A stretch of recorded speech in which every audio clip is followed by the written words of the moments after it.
दोस्तों, सबको मेरा प्यार भरा नमस्कार, आदाब अर्ज़ है।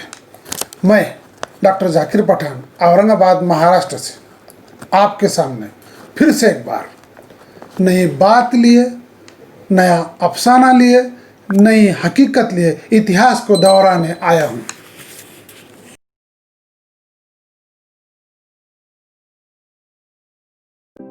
दोस्तों, आज हम दक्कन के उन महिलाओं के बारे में बात करेंगे जिन्होंने राजघराने में जन्म लेकर समाज के प्रति और इस मातृभूमि के प्रति अपना उत्तरदायित्व निभाया है। मैं बात कर रहा हूँ दक्कन के गोलकुंडा के कुतुब शाह घराने की। इस घराने में जन्मी मलिका हयाती बख्श बेगम के बारे में। दोस्तों, दौलताबाद के बहामनी साम्राज्य का अंतिम सेनानायक मोहम्मद गवान के मृत्यु के बाद सन 1490 में दक्कन 5 प्रांतों में बांटा गया, जिसमें अहमदनगर की निज़ामशाही, विजापुर की आदिलशाही, गोलकुंडा की कुतुबशाही, बिदर की बरीदशाही और बरहाड़ की इमादशाही, जिसमें सन 1589 में मोहम्मद कुली कुतुब शाह ने गोलकुंडा में राजधानी बनवाकर खुद गद्दी पर बैठा और उसने अपना साम्राज्य की नींव रखी। चचमल संस्थान की राजकन्या भागमती देवी से उसका विवाह हुआ, जो बाद में हैदरी मल के नाम से जाने लगी। उसने मूसा नदी के तट पर भाका नगर ग्राम को पुनर्विस्थापित किया।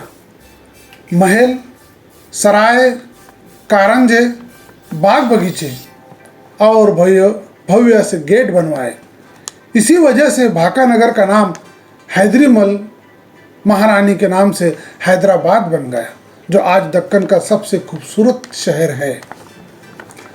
महारानी हैदरी मल को सन 1594 में एक कन्या रत्ना का जन्म हुआ, जिसका नाम उन्होंने हयाती बख्श बेगम रखा। लाड़ दुलार से इस कन्या ने अपना बचपन बड़ी खुशियों से बिताया। उस दौर में दरबार में अनेक संत महंतों की चर्चा हुआ करती थी, तत्वज्ञान तथा धर्म पंडितों की बहस हुआ करती थी। ये सब हमारी लाडली बेगम हयात बख्शी ने देखा था, सुना था। उस दरबार में अल्लामा मीर मोहम्मद मोमिन, अल्लामा शेख मोहम्मद इब्न खातून अस्त्राबादी और कई हिंदू पंडित हुआ करते थे। जब 12 साल की हुई तब ईरान के बादशाह शाह अब्बास सफ़वी ने अपने वजीर को बहुत सारे नजराने लेकर गोलकुंडा भेजा।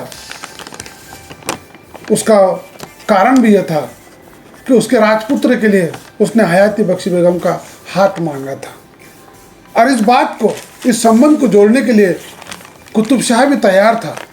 उसे अच्छा लग रहा था कि ईरान के राजपुत्र से अपनी लड़की की शादी हो, पर चिंता यह थी कि अपने बाद इस राज्य की डोर कौन संभालेगा, क्योंकि उसे लड़का नहीं था।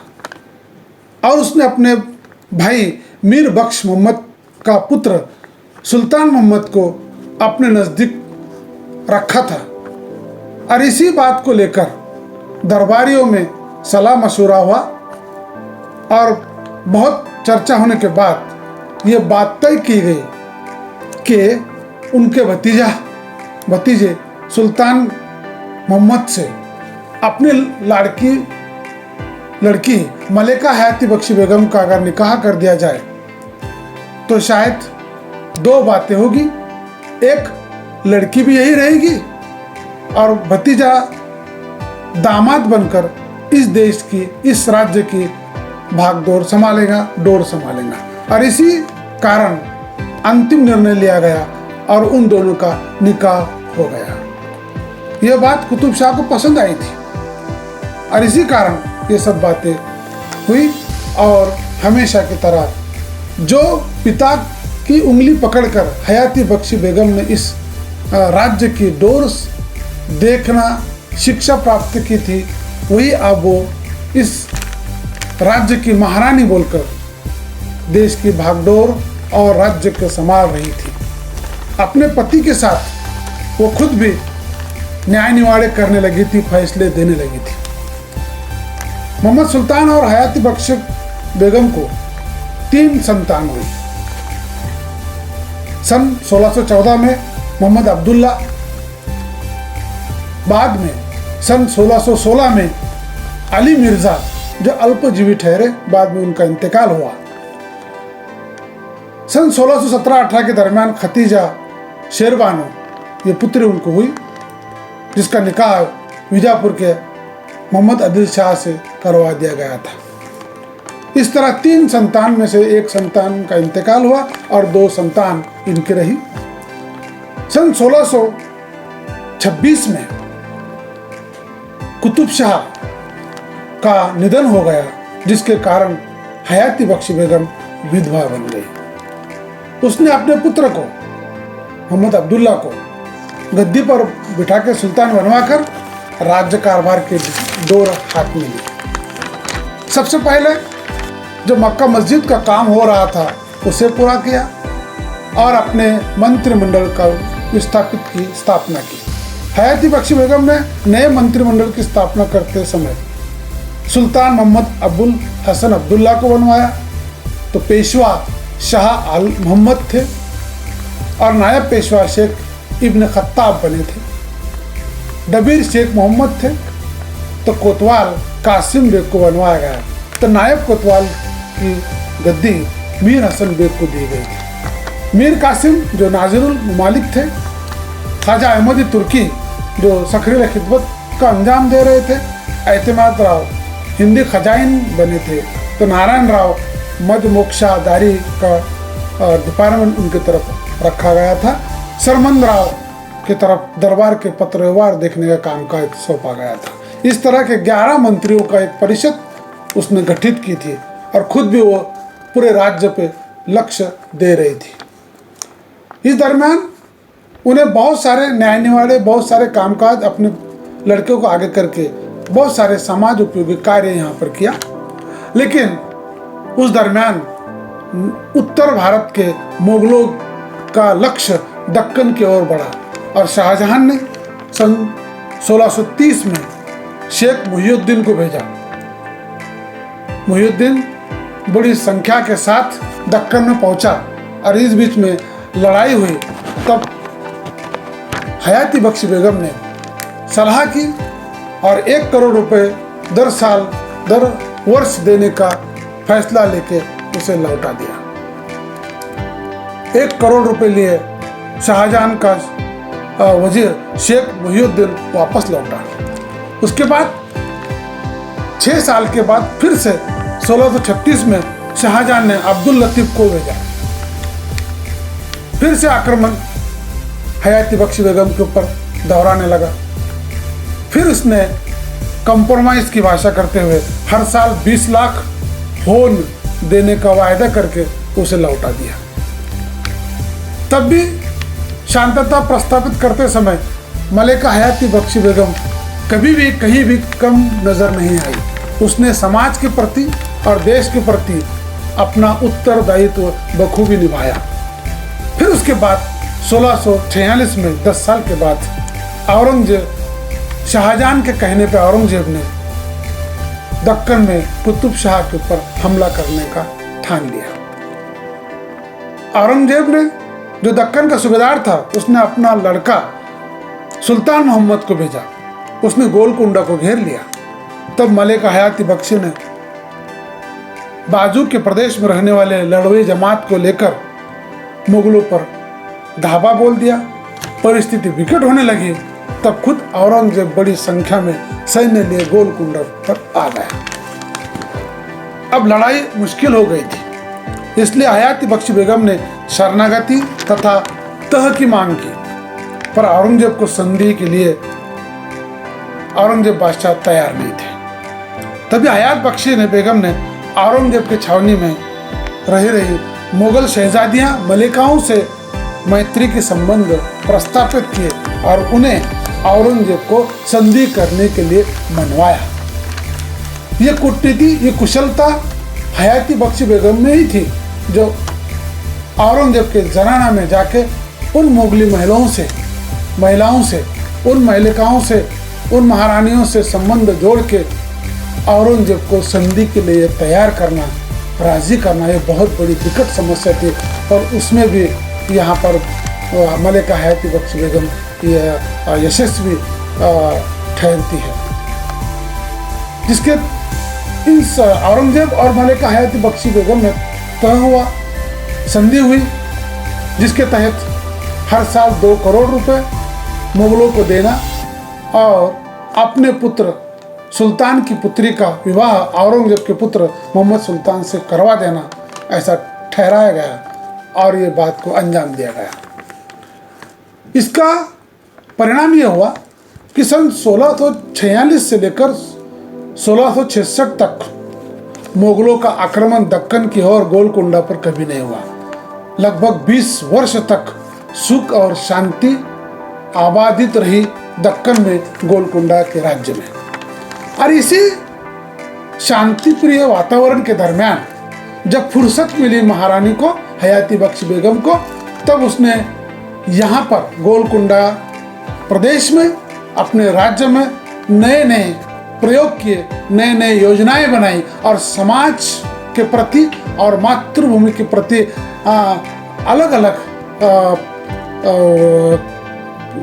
कार्य इस देश में उन्हें किया, जिसका मैं आपके सामने जिक्र करता हूँ। सबसे पहले हयाती बख्शी बेगम ने अपने पति के साथ राज दरबार में फैसले लेना शुरू कर दिए थे, जो अब खुलेआम ले रही थी, और शिक्षा के अपने पिता के तरफ से लिए शिक्षा के प्रति समाज के लिए न्याय निवाड़े करना, उनके फैसले देना, उनके समस्याओं को समझना, दरबार में दरबार भरवाना, ये सब कामें खुद कर रही थी। दूसरा, गरीब और बेसहारा लोगों के लिए अन्न छत्रालय तथा यतीम खाने बनवाए थे। तीसरा, मुसाफिरों के लिए मुसाफिर खाने तथा व्यापारियों के लिए सराय बनवाई थी, जिसमें मछलीपट्टनम से बड़ी मात्रा में व्यापारी लोग आते थे और यहाँ पर रहते थे। चौथी, विधवा महिलाओं के लिए आश्रम व्यवस्था तथा व्यवसाय मार्गदर्शन केंद्र निर्माण किए, और जो महिलाएं जो गरीब है, उनके पतियों को इतना कमाना मुनासिब नहीं होता, उस महिलाओं के प्रति एक महिलाओं का गठ, एक मंडल विस्थापित करके वो अपने 4 पैसे छोटे मोटे धंधे व्यवसाय करके, चाहे खेती के हो, चाहे छोटे मोटे कुटीर उद्योग हो, तैयार करें और अपना खुद व्यवसाय करके 4 पैसे कमाए, जिससे आर्थिक संपत्ति उनका विकास हो। इस प्रति उन्हें मार्गदर्शन केंद्र खुद हयाती बख्शी बेगम ने जगह जगह, गांव-गांव, मोहल्ले-मोहल्ले में बनवाए थे। इसके बाद हयाती बख्शी बेगम ने गरीब और मध्यम वर्ग के लड़के लड़कियों की शादी करवाने के लिए सरकारी दफ्तर खोले थे। इन सरकारी दफ्तरों का एक मुखिया अधिकारी और इन अधिकारियों पर जिला कलेक्टर के ऊपर देश राज्य प्रति एक अधिकारी, मंत्री, और मंत्री का खुद कारभार अपने खुद के अख्तियारियत में ये खुद देखा करती थी, जिसमें गरीब और मध्यम वर्गीय लड़का लड़कियों की शादी करवाए जाते थे और उनके ऊपर देखरेख किया जाता था। जहाँ पर पैसा ना हो तो खुद राज्य के तिजोरी से पैसा देने का काम किया जाता था।